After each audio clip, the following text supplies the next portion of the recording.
नमस्ते विद्यार्थी मित्रों, कक्षा 8 में मैं आपका हार्दिक स्वागत करती हूँ। आज हम ममता पाठ पढ़ेंगे। जयशंकर प्रसाद द्वारा रचित एक ऐतिहासिक है ममता। अगले वीडियो में हमने ममता के बारे में काफ़ी सारी जानकारी बताई कि ममता के पिताजी कौन थे। तो चूड़ामणि, रोहतास दुर्ग के मंत्री थे चूड़ामणि। फिर चूड़ामणि पठान सैनिकों के द्वारा मारे गए। चूड़ामणि अपनी एकमात्र दुहिता यानी पुत्री ममता के लिए दुखी थे। उनका भविष्य सुरक्षित करना चाहते थे, इसीलिए उन्होंने धन एकत्रित करना चाहा। शेरशाह से मिलकर उन्होंने धन लेना चाहा, लेकिन ममता ने उसे इनकार कर दिया। ममता ने कहा कि हम तो ब्राह्मण हैं, क्या हमें कोई पेट भर खाना न देगा, मुट्ठी भर अन्न नहीं मिलेगा, ऐसा धन हमें नहीं चाहिए। ऐसा कहते हुए ममता ने उसे ठुकरा दिया। दूसरे दिन पठान सैनिक डोलियों में बैठकर आए और वहां पर चूड़ामणि ने आवरण हटाकर देखना चाहा। तो पठान सैनिकों ने कहा कि इस तरह देखना महिलाओं का अपमान बराबर है। फिर भी मंत्री ने आवरण हटाना चाहा तो वहां पर युद्ध छेड़ा गया और वही युद्ध में चूड़ामणि मारे गए। यहाँ पर शेरशाह के जो सैनिक थे उन सैनिकों ने सब कुछ छीन लिया, राजा रानी को बंदी बनाया। ममता वहां से चुपके से निकल गई और बौद्ध के खंडहर जंगल में जाकर वो वहाँ एक झोपड़ी बनाकर रहने लगी। एक दिन की बात थी, ममता के यहाँ एक पथिक आया। उन्होंने आश्रय चाहा तो ममता ने सबसे पहले उनको आश्रय देने के लिए मना किया, लेकिन बाद में ममता कहने लगी कि सब लोग अपना धर्म छोड़ दे, मैं अपना धर्म क्यों छोड़ूं? अतिथि धर्म मुझे निभाना चाहिए। अतिथि देव समान है, यानी अतिथि देवो भव समझकर उन्होंने उस पथिक को आश्रय दिया। लेकिन ममता वहां से चुपके से निकल गई और मृगदाव में उन्होंने सारी रात बिताई। दूसरे दिन सुबह जो ये पथिक था ठहरा हुआ वो हुमायूं था। हुमायूं के सैनिक आए हुमायूं को खोजने के लिए और मिर्जा ने आवाज दी। हुमायूं ने अपने मिर्जा सैनिक की आवाज को पहचान लिया। वो झोपड़ी में से बाहर निकले और उन्होंने आदेश दिया कि मिर्जा उस स्त्री को ढूंढ निकालो। ममता सब कुछ सुन रही थी, वो तो सारी रात सोई ही नहीं थी।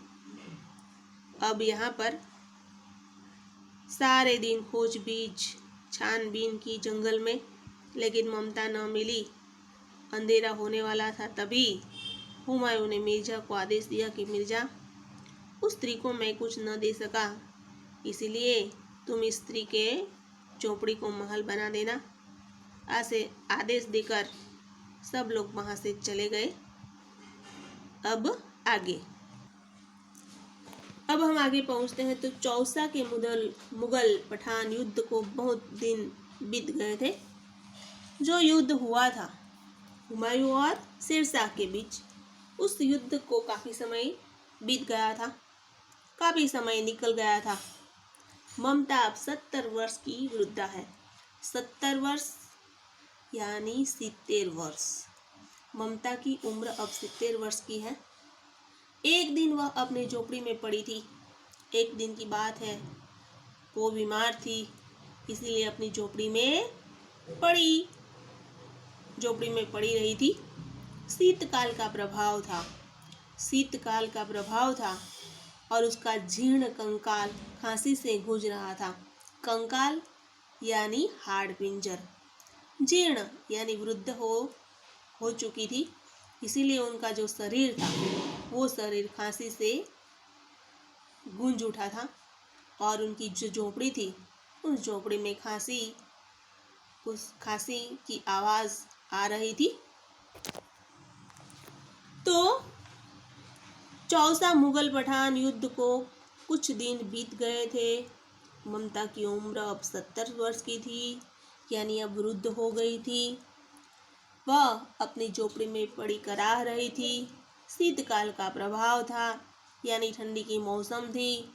उसी समय ममता का जो शरीर था, यानी ममता का जो जीर्ण कंकाल, कंकाल यानी हाड़ पिंजर, तो ममता का जो हाड़ पिंजर था, यानी ममता इतनी दुबली पतली हो गई थी और फिर उसे खांसी भी आ रही थी और उसकी झोपड़ी में उसकी खांसी ही से आवाज़ गूंज रही थी, यानी जोर जोर से ममता खांसी खा रही थी। ममता की सेवा के लिए गांव की 2-3 स्त्रियां घेर कर बैठी थी। तो ममता जो है, तो ममता की सेवा के लिए गांव की 2-3 स्त्रियां उसको घेर कर बैठी थी। क्यों? क्योंकि ममता ने आजीवन सबके सुख दुख की सहभागिनी रही थी। तो ममता का जो स्वास्थ्य अच्छा था, तब उन्होंने गांव के लोगों की सेवा की, गांव के लोगों को मदद की। अब आज ममता को उसकी मदद की जरूरत थी, इसीलिए गांव की स्त्रियां यहाँ पर बैठी थी और ममता की सेवा कर रही थी। ममता को जो भी चाहिए, पानी पिलाना, वो सब खाना खिलाना, इस तरह उनकी सेवा में गांव की स्त्रियां उस यहाँ पर बैठी उसकी सेवा कर रही थी और उसका ये प्रभाव उन्होंने लोगों की सेवा की, इसीलिए आज उनकी सेवा सब स्त्रियां कर रही हैं। ममता ने जल पीना चाहा, फिर ममता ने पानी पीने की इच्छा व्यक्त की। एक स्त्री ने सीपी से जल पिलाया। तो एक स्त्री जो है, उन्होंने क्या किया, सीपी से जल पिलाया। सहसा एक अश्वारोही उसी झोपड़ी के द्वार पर दिखाई पड़ा। इतने में एक अश्वारोही आया जो ममता की झोपड़ी के आगे दीवार पर, तो यहाँ पर दीवार नहीं, द्वार पर, यानी ममता के द्वार पर एक अश्वारोही, अश्वारोही यानी अश्व ऊपर आरोह, यानी अश्व पर बैठकर एक व्यक्ति आया, मुसाफिर, और मुसाफिर आकर उसके द्वार पर दिखाई दिया और वो क्या करने लगा, अपने ही धुन में कुछ कहने लगा। वह अपनी धुन में कहने लगा कि मिर्जा ने जो चित्र बनाकर दिया है वह तो इसी झोपड़ी का होना चाहिए, इसी जगह का होना चाहिए। तो यहाँ पर ममता अपने पथारी में पड़ी थी, बीमार थी, गांव की स्त्रियां उसकी सेवा कर रही थी। ममता ने पानी पीना चाहा तो गांव की स्त्रियां उसे सीपी से पानी पिलाने लगी। तभी एक अश्वारोही आया और अश्वारोही अपनी ही भाषा में बड़बड़ा रहा था। वो उसी झोपड़ी के द्वार पर आकर अपने ही धुन में कहने लगा था कि मिर्जा ने जो चित्र बनाकर दिया था तो वो चित्र इसी जगह का होना चाहिए।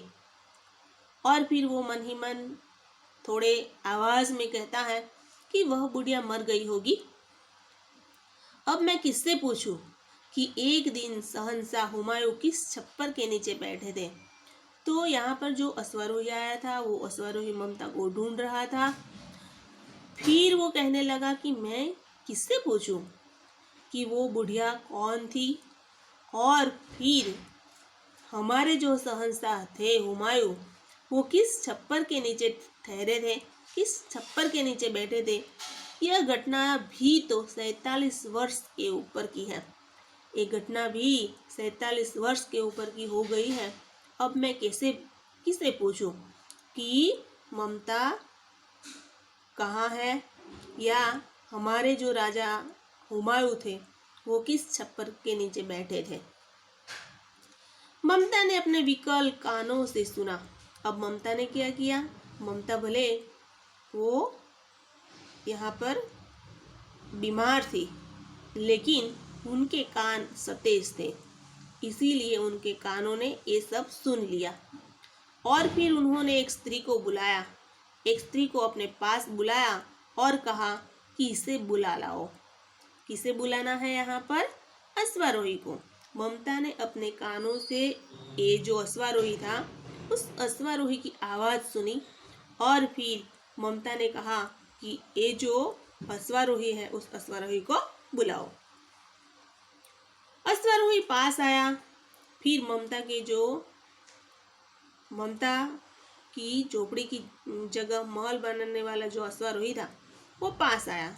ममता ने रुक रुक कर कहा, ममता ने रुक रुक कर, यानी वो बीमार है इसीलिए रुक रुक कर कहने लगी कि मैं नहीं जानती कि वह शहंशाह था या साधारण मुगल। ममता ने कहा कि मैं नहीं जानती थी कि वह शहंशाह था या साधारण मुगल यानी बादशाह। पर एक दिन उसी झोपड़ी के नीचे वह रहा था और मैंने सुना था कि इसने मेरा घर बनाने की आज्ञा दी थी।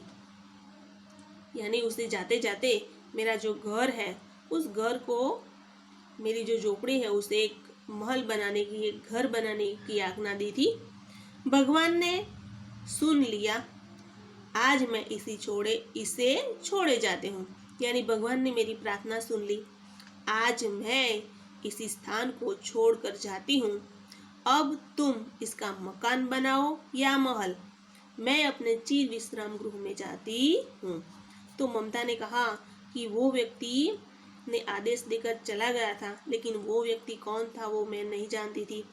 आज भगवान ने मेरी प्रार्थना सुन ली और मैं इसी घर यानी इस स्थान को छोड़ देती हूँ। अब इस स्थान का आप महल बनाओ या मकान, मैं तो अपने चिर विश्राम गृह में जाती हूँ। यानी चिर विश्राम गृह यानी मैं तो अब मेरी जो अंतिम समय जो है मेरा वो आ गया है। यानी मैं अब यहाँ से इस स्थान दुनिया को छोड़कर जाने वाली हूँ। अब बुढ़िया के प्राण पक्षी अनंत में उड़ गए। तो यहाँ पर जो ममता थी, वो ममता के जो प्राण थे वो तो प्राण उसके उड़ गए। यानी बुढ़िया के प्राण पक्षी अनंत में उड़ गए। वह अश्वारोही अवाक खड़ा रह गया। तो अश्वारोही ने, ममता ने जैसे ही अपने प्राण छोड़े, यानी ममता की मृत्यु हो गई, तब वो अश्वारोही था वो एकदम अवाक रह गया, एकदम आश्चर्यचकित रह गया। क्योंकि यहाँ पर ममता जो उसे कहने के लिए ही जिंदा हो, ये सारी खबर देने के लिए ही जिंदा हो, इस तरह उन्होंने प्राण छोड़े ये सारी बात कहकर। इसीलिए अश्वारोही एकदम अवाक रह गया। वहां एक अष्टकोणी मंदिर बना और फिर ये जो जगह है उस जगह पर क्या हुआ, एक अष्टकोणी मंदिर बना। अष्टकोण यानी अष्ट यानी आठ खूणावाड़ू मंदिर, अष्टकोणी मंदिर बनाया गया। उस पर शिलालेख लगाया गया और ये जो मंदिर है, ये जो महल बनाया है, उस महल पर एक तख्ती लगाई है, एक शिलालेख लगाया है। वैसे मंदिर हो या कोई धार्मिक स्थान हो या कोई और जाहिर जगह हो, वहाँ पर जिन्होंने दान दिया हो उसका वहाँ पर शिलालेख में नाम लिखा होता है। इसी तरह यहाँ पर भी तख्ती लगाई गई और उस तख्ती पर कुछ लिखा था। क्या लिखा था? तो सातों देशों के नरेश हुमायूं ने एक दिन यहाँ पर क्या पाया था? विश्राम पाया था। यानी नरेश हुमायूं, नरेश यानी राजा यहाँ पर एक दिन राजा ने क्या किया था? विश्राम लिया था। उसके पुत्र अकबर ने उनकी स्मृति में यह विशाल गगनचुंबी मंदिर बनाया। तो तख्ती लगाई गई, उस तख्ती पर लिखा गया था कि सातों देश के नरेश यानी राजा हुमायूं इस छप्पर के नीचे ठहरे थे, यानी विश्राम लिया था। उसके पुत्र जो अकबर हैं, हुमायूं के जो पुत्र अकबर हैं, उन्होंने उनकी स्मृति में यानी याद में यह विशाल गगनचुंबी महल बनाया। तो ये अपने पिता की याद में उन्होंने गगनचुंबी मंदिर बनाया, पर इसमें ममता का कहीं नाम न था। गगनचुंबी मंदिर भी बना, हुमायूं का नाम छपा, उसके पुत्र अकबर की बात आई, लेकिन उसमें ममता का कहीं नाम न था, ममता का नाम न था। वास्तव में किसका नाम होना चाहिए? ममता का नाम भी होना चाहिए, शामिल करना चाहिए उसका नाम, क्योंकि ममता ने अगर उसकी जान नहीं बचाई होती तो आज हुमायूं जिंदा न होता, वो शेरशाह के हाथ कब का मारा गया होता। ममता की वजह से ही उसकी जान बची, इसीलिए ममता का नाम आना चाहिए। तो इस तरह ये हमारी जो ऐतिहासिक कथा है, ऐतिहासिक कहानी ममता, वो पाठ हमारा पूरा हुआ। आपको ये पाठ में से शब्दार्थ लिखने हैं, फिर मुहावरे भी लिखने हैं। यहाँ पर कई सारे मुहावरे हैं इस पाठ में, मुहावरे का अर्थ और वाक्य प्रयोग भी करना है। फिर ये जो प्रश्न है उस प्रश्न भी लिखने हैं। तो बच्चों यहाँ पर ये जो हमारा पाठ है उस पाठ में काफ़ी सारे मुहावरे हैं, जैसे दिल धक धक करना। दिल धक धक करना मुहावरा है, उसका अर्थ क्या है? घबराना। बराबर। दूसरा मुहावरा है बात बढ़ना। बात बढ़ना यानी झगड़ा होना। यहाँ पर ये जो ये रोहतास दुर्ग के मंत्री और पठानों के बीच क्या हुआ? बात बढ़ गई थी, यानी दोनों के बीच झगड़ा हुआ था। तलवारें खींचना। तलवारें खींचना, तलवारें खींचना भी मुहावरा है, तो उसका अर्थ है लड़ने के लिए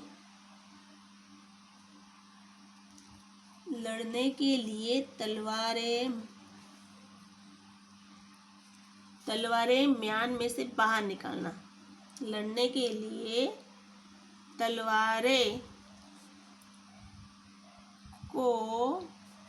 तलवारों को म्यान से निकालना। म्यान से बाहर निकालना। म्यान यानी कवर, कवर जो है तलवार रखने का, उनमें से बाहर निकालना। फिर होठ काटना। होठ काटना यानी क्रोध व्यक्त करना। क्रोध व्यक्त करना, क्रोध व्यक्त करना। गला सूखना। गला सूखना यानी प्यास लगना। प्यास लगना। ब्रह्मांड घूमना। ब्रह्मांड घूमने लगना यानी चक्कर आना। चक्कर आना। दया का पात्र होना। दया का पात्र होना, तो दया के योग्य होना। दया के योग्य होना। और भी मुहावरे हैं, जैसे भाग्य का खेल। भाग्य का खेल, यहाँ पर हुमायूं ममता से आश्रय मांगता है। ममता कहती है कि नहीं, मैं आश्रय नहीं दे सकती, तब ये मुहावरा लागू होता है। हुमायूं कहता है कि भाग्य का खेल, मैं यहाँ से जाता हूँ। बराबर। तो भाग्य का खेल मुहावरे का अर्थ है जैसा भाग्य में लिखा है वैसा होना। जैसा भाग्य में लिखा है वैसा होना। जैसा भाग्य में लिखा है वैसा होना। फिर चिर विश्राम गृह में जाना। चिर विश्राम, विश्राम यानी आराम, विश्राम गृह में जाना। तो यहाँ पर ये जो मुहावरा है ममता कहती है, ममता के लिए है। जब ममता की मृत्यु होने वाली है तो ममता ये अश्वारोही से कहते हैं कि मैं तो अब चिर विश्राम गृह में जाती हूँ। चिर विश्राम गृह में जाती हूँ यानी मृत्यु होना। और ऐसा कहते ही ममता ने अपने प्राण छोड़ दिए। अब हम ये जो शब्द लिखे हैं वो सारे शब्द अपने नोट में लिखने हैं, बराबर। अब हम अगले वीडियो में मिलेंगे, तब तक के लिए नमस्ते।